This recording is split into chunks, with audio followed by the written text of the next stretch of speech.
It's now my pleasure to introduce the valedictorian for this year's convocation. He's Dr. Francis McManus, who defended his PhD dissertation, and I quote, hang on to this, probing the activity of O6 alkyl DNA Alkyltransferases on Alkylene understand cross-linked DNA, end quote. We'll be having an exam on this in a few seconds.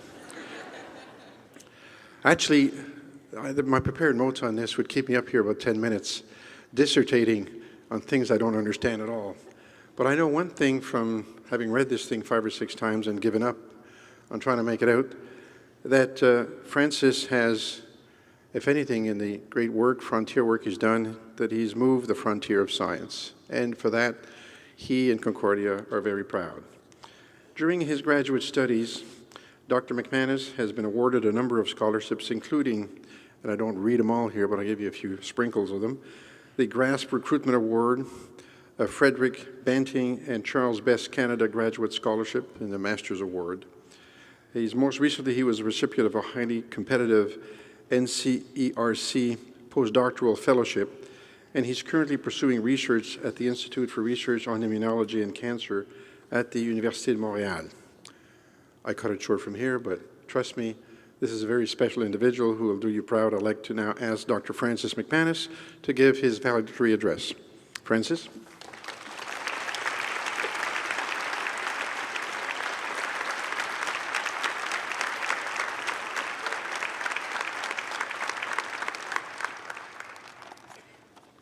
Thank you for the introduction, and sorry for the title. Yeah, those are always crooked, huh? Okay.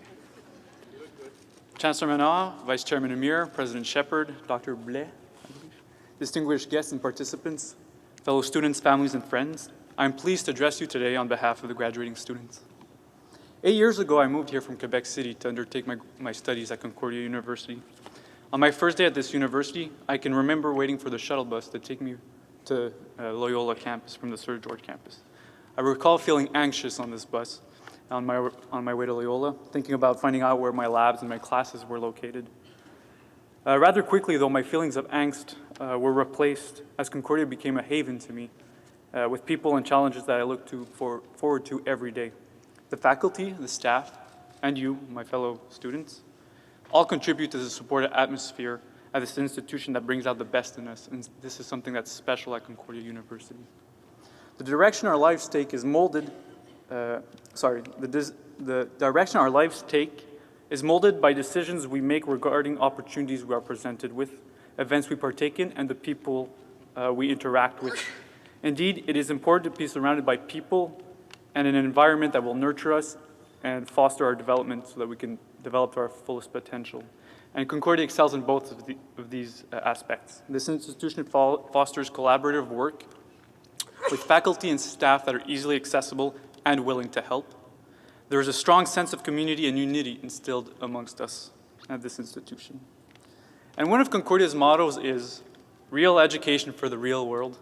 Now that I'm pursuing my postdoctoral studies, I can appreciate the rigorous emphasis on fundamental principles from my undergraduate classes and research training for my graduate work. The solid foundation has allowed me to have abilities, confidence, and know-how to apply what I've learned and to adapt to new situations in a competitive research environment. Ce que nous avons accompli est considérable, et beaucoup de notre succès peut être attribué à nos parents. Aujourd'hui est une journée pour célébrer nos réussites et nos prouesses, mais c'est aussi une occasion de remercier nos familles. Nos familles ont joué un rôle important dans notre scolarité. Elles nous ont enseigné la valeur de l'éducation et de l'éthique de travail. S'il vous plaît, prenez le temps après la cérémonie de reconnaître leur contribution à vos réussites. There are two fundamental elements that I've learned during my studies and that have provided me with some degree of success in which I would like to share with you today. First, work hard no matter the task at hand. It's a simple concept, it's easy to apply, and to cite Thomas Jefferson, it seems the harder I work, the more luck I have. Secondly, as Dr. Wilds confided to me during my PhD, it's important to have balance in life. In science, there's times where experiments won't work. So before you get too discouraged, put a little distance between you and the problem and do something positive, like going out with friends or watching TV or whatever it is you like. Then when you come back, refreshed, you're ready to take on the problem. So in closing, I'd like to thank, amongst many, Dr. Wild, Dr. Robidoux, Dr. Turnbull, Dr. Anne Nerona, of course, for their support, their insight, and their time.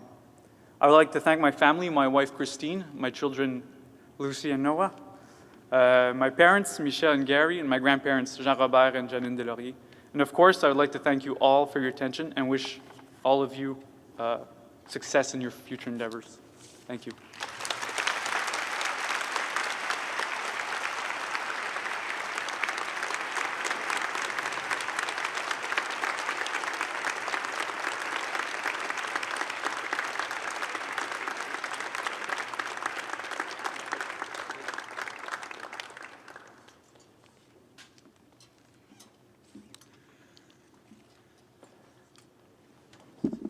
Merci beaucoup, David, pour ces propos inspirants. Petit gars de Québec, qui est venu changer Montréal, puis qui a déjà eu un impact. It's stimulating to hear his remind us that we're never alone. We're surrounded by friends, faculty, parents, all kinds of accomplices in our successes. And also to be reminded, we all know this, that somehow when you work hard, you get lucky. He's been very lucky, obviously. And that experiencing failure is no reason to get discouraged. It's the pathway to success, and God knows that David McManus has been very successful for his achievements, and let's all wish him our best in the continuing studies and his postdoctoral work. Well done, David. Merci.